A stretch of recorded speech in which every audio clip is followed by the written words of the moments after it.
नमस्कार दोस्तों, स्वागत है आप सभी का इस नए वीडियो में। दोस्तों, हम सभी को अच्छे इंसान बनने की सीख मिलती है और हम यही सीखते हैं कि बुरे कर्म से बचें और दूसरों का सम्मान करें। लेकिन कई बार हम यह भूल जाते हैं कि कभी कभी हमारी अच्छाई का गलत फायदा भी उठाया जा सकता है। अच्छा इंसान किसे पसंद नहीं आता? बचपन से ही हमें सिखाया जाता है कि अच्छा इंसान बनो, अच्छे कर्म करो, किसी का गलत फायदा ना उठाओ। लेकिन यह सिखाया नहीं जाता कि जब हम पर कुछ लोगों द्वारा अन्याय किया जाता है तो हमें कैसे रहना चाहिए। जब हमारा गलत फायदा उठाया जा रहा हो, क्या तब भी अच्छे बने रहना और हमारा आत्मसम्मान खोना सही है? जब एक अच्छे इंसान का हक जबरदस्ती छीना जा रहा हो, क्या तब भी अच्छे बने रहना ठीक है? दोस्तों, अच्छा होना आजकल एक आदर्श माना जाता है। जैसे कि आपने अपने आसपास के लोगों को यह कहते सुना होगा कि देखो वह इंसान कितना ज्यादा अच्छा है। लेकिन हम इस बीच यह भूल जाते हैं कि अच्छे होने की भी एक सीमा होना जरूरी है। हमें यह याद रखना चाहिए कि हद से ज्यादा अच्छा होना भी अच्छा नहीं होता। और अगर हम यह भूल जाएंगे तो यह दुनिया हमें यह बार बार याद दिलाएगी और साबित करेगी कि हद से ज्यादा अच्छा होना भी अच्छा नहीं होता। अक्सर आपने यह देखा होगा कि जो जितना अच्छा होता है उसे उतना ही दुख मिलता है। पर ऐसा क्यों? व्यक्ति हमेशा दूसरों की भावनाओं और जरूरतों को अपने आप से अधिक महत्वपूर्ण मानता है और इसी कारण वह खुद को एक कठिन स्थिति में पाता है। अक्सर उसे ऐसा महसूस होता है कि आखिर क्यों उसके किए हुए अच्छे कामों को लोग नजरअंदाज करते हैं और उल्टा उसी का गलत फायदा उठाया जाता है। कभी ज्यादा काम करवाने से लेकर तो कभी उसे बिना कोई महत्व देकर नजरअंदाज करने तक। किसी के लिए हम अच्छा करते हैं तो वहीं से हमें दुख प्राप्त क्यों होता है? आमतौर पर जब कोई आदमी कभी क्रोध कर दे या दुखी होकर किसी को भला बुरा कह दें तो हम उसे बुरा समझने लगते हैं। ऐसा आपके साथ भी हुआ होगा कि आपने कभी ना कभी तंग होकर किसी को कुछ भला बुरा कह दिया होगा और सिर्फ उसी कारण आप लोगों के नजरों में बुरे माने जाने लगे। और जैसे कि कर्म और फल का नियम कहता है, बुरे कर्मों का परिणाम बुरा मिलेगा। आज तक आप यही समझते आए हैं कि सिर्फ बुरे कर्मों का फल बुरा होगा। लेकिन आज की इस कहानी के बाद आप यह समझ जाओगे कि अच्छा इंसान के साथ भी बुरा हो सकता है। जब वह हद से ज्यादा अच्छा बन जाए, उस इंसान को दुख ही मिलेगा, उसका परिणाम भी बुरा ही हो सकता है। तो चलिए आज की इस बोध कहानी के द्वारा हम यह समझेंगे कि ऐसी स्थिति में हमें क्या करना चाहिए और यह भी जान लेंगे कि ज्यादा अच्छा होना अच्छा है या बुरा। तो चलिए शुरू करते हैं। बहुत समय पहले की बात है। एक नगर में एक धनी सेठ रहता था जो बहुत दयालु था। इतना बड़ा व्यापार और बहुत सारा धन होने के बावजूद वह एक भोला और दान करने वाला इंसान था। वह हर किसी की मदद करता था। उसके मन में लोगों के प्रति प्यार और दया की भावना ये थी, वह किसी का भी दुख नहीं देख पाता था। उसके इतने दयालु और भोलेपन की वजह से उसके आसपास के लोग उसकी इसी बात को उसकी कमजोरी समझकर उसका फायदा उठाते थे। कुछ लोग उस सेठ के सामने झूठ मूठ का रोना रोकर उससे पैसे उधार ले जाते थे। सेठ अमीर तो था ही और ऊपर से दयालु भी। जब वह सेठ उन लोगों की दुखी हालत देखता और उनकी परेशानियां सुनता तो उसका मन भर आता। और जब वह लोग उससे कहते हैं कि मुझे थोड़ा धन उधार चाहिए या तुम मेरी मदद करोगे, मैं तुम्हारा यह एहसान कभी नहीं भूलूंगा, तो वह मना नहीं कर पाता। वह सोचकर धन दे देता कि अभी इसका बुरा वक्त चल रहा है, इसको मेरी मदद की जरूरत है, बाद में यह पैसे लौटा देगा। धीरे धीरे वक्त गुजरता गया। लोग उस सेठ के आगे बिना बात का रोना रोते और उसका धन ले जाते और कभी वापस नहीं करते। सेठ भी कभी धन वापस नहीं मांगता था। उसको लगता था कि जब इसका बुरा वक्त गुजर जाएगा तो धन वापस कर देगा। लेकिन कहते हैं ना कि हर सुबह के बाद रात होती है, हर सुख के बाद दुख आता है और दुख के बाद सुख आता है। ठीक उसी तरह उस सेठ के साथ भी हुआ। कुछ सालों बाद उसे पास धन कम होने की वजह से उसके व्यापार में माल भरने के पैसे कम होने लगे और इसके वजह से उसके दुकान पर अब ग्राहक भी कम होने लगे, क्योंकि जो सामान उन ग्राहकों को चाहिए था वह सामान उस व्यापारी के पास खत्म होने लगा था और उस सामान को लाने के लिए अब उसके पास इतना धन भी नहीं था। धीरे धीरे सेठ का धन समाप्त हो गया। एक समय था जब वह सेठ अपने नगर के अमीर लोगों में आता था, पर आज उसके पास पैसे नहीं थे। ऊपर से ढेर सारा कर्ज उसे बाजार से लेना पड़ा। उसे समझ नहीं आ रहा था कि वह क्या करे। उसने महात्मा बुद्ध के बड़े चर्चे सुन रखे थे। उसे ये पता था कि उसके बहुत मित्रों ने उनके पास जाकर अपने जीवन के लिए सही मार्गदर्शन लिए है और वह जो ज्ञान देते हैं वह काफी जिंदगियां सुधार चुका है। उसने निश्चय किया कि अब तथागत गौतम बुद्ध ही उनकी समस्या का हल बताएंगे। यही सोचकर वह अगले दिन गौतम बुद्ध से मिलने निकल पड़ता है। वहां जाकर बुद्ध को प्रणाम करते हैं। फिर सेठ गौतम बुद्ध से कहता है, मुझे मेरी समस्या का निवारण चाहिए। बुद्ध कहते हैं, पूछो, क्या पूछना है। फिर वह उन्हें सारी बातें बताता है कि कैसे वह लोगों की मदद करके अमीर से गरीब हो गया, कैसे उसने बस लोगों की बुरी हालत देखकर अपने व्यापार के पैसे उन्हें मदद करने के लिए दे दिए और आज वह खुद जरूरतमंद हो गया है। गौतम बुद्ध उसकी सारी बातें ध्यान से सुनते हैं और कहते हैं कि तुम बहुत ही ज्यादा सीधे और दयालु हो। जरूरत से ज्यादा सीधा होना भी हमारे लिए मुसीबत पैदा कर सकता है। आगे बुद्ध कहते हैं, तुम लोगों की मदद इसलिए करते थे ताकि वो मुसीबत से बाहर निकल सके, लेकिन लोगों ने इसका फायदा उठाया और तुम्हें ठगने का काम करते रहे बाय। उस सेठ ने कहा, आप बिल्कुल सही कह रहे हैं बुद्ध। मेरे दुखों का कारण मेरा ज्यादा सीधा होना, सरल होना और दयावान होना ही लग रहा है, लेकिन मैं अब क्या करूं? मुझे रास्ता बताइए।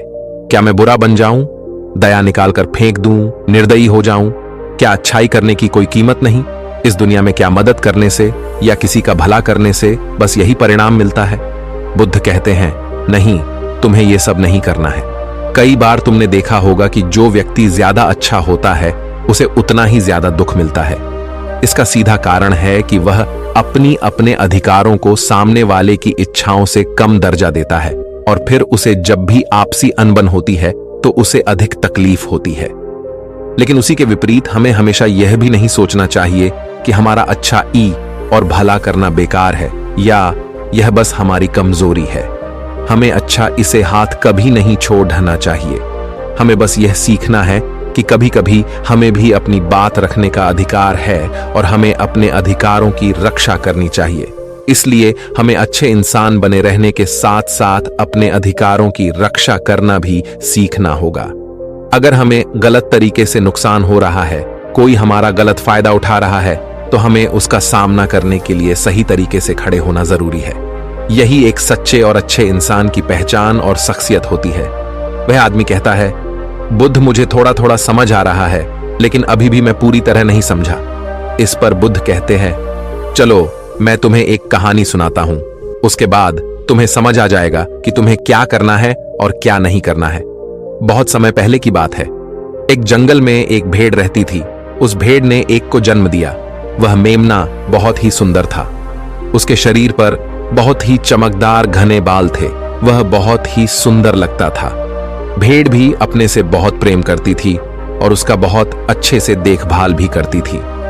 भेड़ अपने बेटे को अच्छी अच्छी बातें सिखाती, उसे अच्छे संस्कार देती। उस भेड़ की इच्छा थी कि उसका बेटा बड़ा होकर खूब नाम रोशन करे। लेकिन भेड़ के ज्यादा लाड़ प्यार के कारण मेमना बिगड़ता जा रहा था। उसकी मां उसे अच्छी शिक्षा देती थी, उसे अच्छे से रखती थी, दिन रात उसका पूरा ख्याल रखती थी। लेकिन मेमना दिन प्रतिदिन शैतान और जिद्दी होता चला गया। वह अपनी मां की किसी भी बात को ध्यान से नहीं सुनता और ना ही किसी बात पर ध्यान देता। उसे हर पल ऐसा ही लगता कि मेरी मां मेरा इतना ख्याल रखती हैं और इसी कारण वह खुद की जिम्मेदारी नहीं लेता था, ये सोचकर कि उसकी मां उसे किसी भी संकट से निकाल लेगी। वह धीरे धीरे गैर जिम्मेदार होता जा रहा था और अब उस भेड़ का लाड़ और प्यार उसी के मेमने के अच्छे और जिम्मेदार बनने में रुकावट बन गई थी। फिर एक दिन वह मेमना घूमता घूमता पास के जंगल में जा पहुंचा। वह मेमना पहली बार जंगल में गया था। उससे पहले बार जंगल में जाने का मौका मिला था। वह जंगल की सुंदरता को देखकर चकित रह गया। उसने कभी इतनी सुंदर चीज नहीं देखी थी। इतनी सुंदर पौधे, रंग बिरंगे फूलों को देखकर बहुत ही प्रशंसा हुई। उसे ये सब देखकर बहुत अच्छा लगा। फिर उसने झांकियों के कुछ पत्तियां खाई। जैसे ही उसने पेट भरने के लिए पेड़ों की पत्तियां खाई, उसको वह पत्तियां बहुत ही स्वादिष्ट लगी। अब तो वह मेमना रोज जंगल में जाने लगा और वहां जाकर पेड़ पौधों को नुकसान पहुंचा रहा था। उसने उनकी पत्तियां तोड़ी, उनके फूलों को नोचा, फूलों को खाया और कुछ को तोड़कर जमीन पर डाल दिया। उसमें मेमने को इस बात की बिल्कुल भी परवाह नहीं थी कि वह क्या कर रहा है। उसको इस बात का पता ही नहीं था कि जंगल में कोई खतरा भी है। वो तो मस्तमौला होकर जंगल में उछल कूद कर रहा था और पौधों को खूब से नुकसान पहुंचा रहा था। लेकिन जब उस मेमने की मां को यानी उस भेड़ को इस बारे में पता चला कि मेमना हर रोज जंगल जाता है तो वह घबरा गई और मेमने को अपने पास बुलाकर समझाने लगी कि तुम जंगल में मत जाओ, वहां पर बहुत सारे को जानवर है, तुम्हारे ऊपर हमला कर देंगे, तुम्हें खा जाएंगे। लेकिन मां की बात का उस पर कोई असर नहीं हुआ, बल्कि वह मेमना अपने माता से कहने लगा कि मां, जो भी मेरे सामने आएगा वह मुझसे जमकर मार खाएगा, फिर वह बहुत पछताएगा। इसके बाद मेमना फिर से जंगल की तरफ भाग गया। उसे अपनी माता की कही बातें झूठी लगने लगी। हर रोज की तरह उस दिन भी वह उछल कूद करने लगा और पेड़ पौधों की पत्तियां तोड़ने लगा। कभी फूलों को तोड़ता, कभी पेड़ों को खूब नुकसान पहुंचाता। लेकिन उस दिन उस जंगल में एक शेर पहुंचा। वह शेर बहुत ही ताकतवर था, लेकिन ताकतवर होने के साथ वह दयालु भी था। उस शेर का मानना था कि कमजोर प्राणियों को नुकसान पहुंचाना ठीक नहीं है। शक्तिशाली होने का मतलब यह नहीं है कि मैं किसी कमजोर प्राणी पर शक्ति का प्रयोग करूं। वह शेर उस जंगल में घूमने लगा। घूमते घूमते है वहां पर पहुंचा जहां पर वह ना समझ मेमना शैतानी कर रहा था। शेर ने उस मेमने को देखकर आश्चर्य में पड़ गया। शेर ने सोचा कि इस मेमने को किसी खूंखार जानवर का डर क्यों नहीं है। ये कैसे पेड़ पौधों की पत्तियां बिना काम के ही नोच रहा है। ये इनको खत्म कर रहा है और उन पत्तियों को खा कम बल्कि बिगाड़ ज्यादा रहा है। उसके बाद वह शेर कुछ देर तक चुपचाप खड़ा होकर उसको देखा रहा और शेर सोचता है कि मेमना कुछ ही देर में मुझे देखकर यहां से भाग जाएगा और उसके डर के भाग जाने से मुझे बल का प्रयोग नहीं करना पड़ेगा। लेकिन ऐसा नहीं हुआ। शेर बहुत देर तक खड़ा रहा और वहीं इंतजार करने लगा कि मेमना यहां से कब जाएगा। लेकिन मेमना तो भोजन करने में व्यस्त था। उसे शेर का कोई ख्याल नहीं था।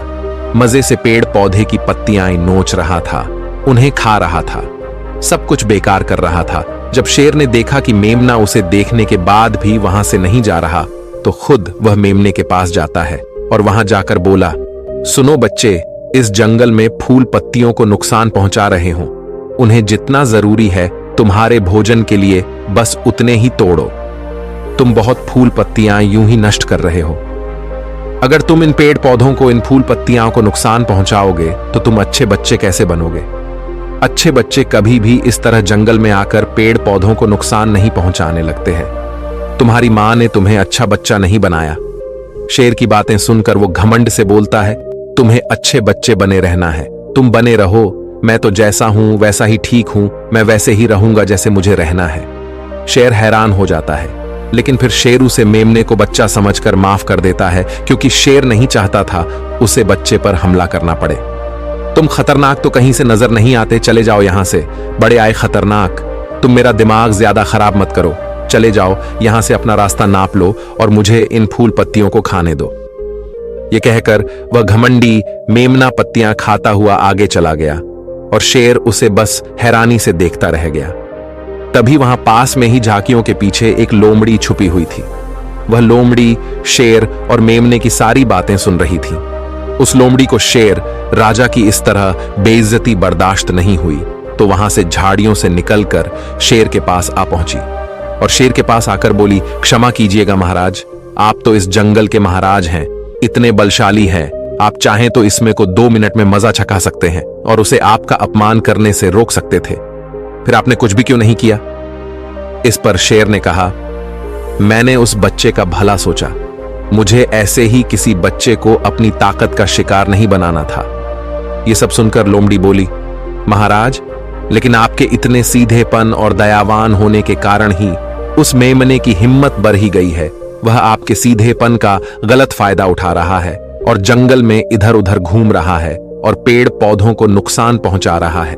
मुझे पता है कि कमजोर प्राणी पर हमला नहीं करना चाहिए, यह बहुत बुरी बात है, और यह भी दया करना एक अच्छा गुण है, लेकिन शासन में कभी कभी भय दिखाना भी जरूरी है।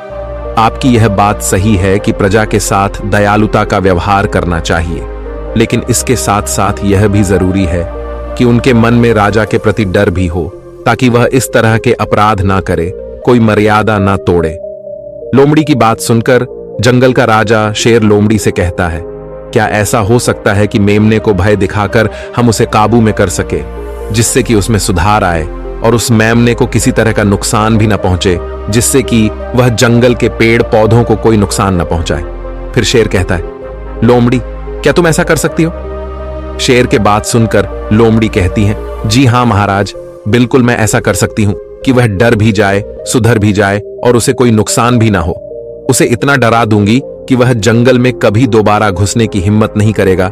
मैं उसे इस तरह डराऊंगी कि उसके मन में भय बैठ जाएगा।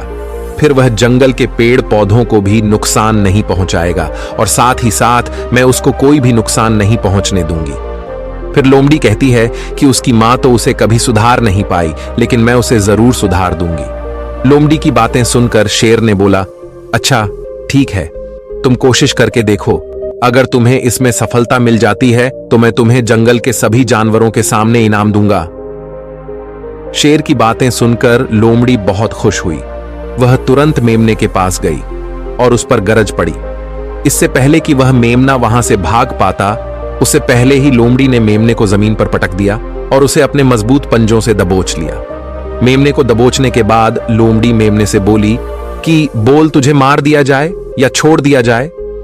तुमने इस जंगल के पेड़ पौधे, यहाँ के फूल और कमजोर प्राणियों के साथ भी तो यही किया है। मेरे ख्याल में मार ही देना चाहिए। लोमड़ी की बातें सुनकर मेमना डर के मारे थर थर कांपने लगा। फिर वह लोमड़ी से बोलने लगा, मुझे माफ कर दो, मुझे छोड़ दो, मुझे यहां से जाने दो। मैं कभी भी जंगल की तरफ नहीं आऊंगा, ना ही कभी पेड़ पौधों को कोई नुकसान पहुंचा दूंगा, और अब मैं कभी कोई गलती नहीं करूंगा। तब लोमड़ी ने मेमने की पकड़ ढीली की। जैसे ही मेमने की पकड़ ढीली हुई, वह जोर जोर से भागने लगा।